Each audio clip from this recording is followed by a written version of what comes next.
বেঁচে থাকলে ওর গ্র্যাজুয়েশন দেখে যেতে চাই, বাকিটা আল্লাহ মালিক জানেন। দেশের সঙ্গীতাঙ্গনে তুমুল জনপ্রিয় গায়ক আসিফ আকবর। ক্যাসেট সিডির আমলে অডিওতে রাজত্ব করা এই শিল্পী এখনও বেশ দাপুটে। তার মতো করেই গান প্রকাশ করে চলছেন, তৈরি করে নিজস্ব ডিজিটাল প্ল্যাটফর্ম, যেখানে তার গাওয়া গানের অডিও ভিডিও সব পাওয়া যায়। গানের পাশাপাশি সামাজিক যোগাযোগ মাধ্যমেও সরব জনপ্রিয় সঙ্গীত শিল্পী আসিফ আকবর। প্রায় সময়ই প্রতিবাদের সুরে কথা বলতে দেখা যায় তাকে।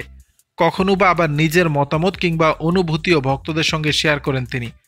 আসিফ আকবরের একমাত্র মেয়ে আইদা আসিফ রঙ্গনের জন্মদিন সোমবার 5 মে। 3 পেরিয়ে 4 বছরে পা রেখেছে সে। মেয়ের জন্মদিনে শুভেচ্ছা জানিয়ে এক পোস্ট করেছেন জনপ্রিয় কণ্ঠশিল্পী। ওই পোস্টে দেখা গেছে বাবার বুকে মাথা রেখে নিশ্চিন্তে অপলক দৃষ্টিতে তাকিয়ে। অন্য একটা ছবিতে হলুদ রঙের ফুটফুটে জামা, ছোট্ট আইদার মাথায় হলুদ রঙের ব্যান্ড, তার কপালে মায়ায় ভরা আদরে কপালে চুমু এঁকে দিচ্ছেন সঙ্গীত শিল্পী। মেয়ের জন্মদিনের শুভেচ্ছা জানিয়ে সোশ্যাল মিডিয়ায় আসিফ লিখেছেন, আজ আমাদের মেয়ে আইদা আসিফ রঙ্গনের জন্মদিন। 3 বছর পেরিয়ে আইদা এখন 4 বছরে। আমার জীবনের গুরুত্বপূর্ণ টার্নিং পয়েন্ট আইদা।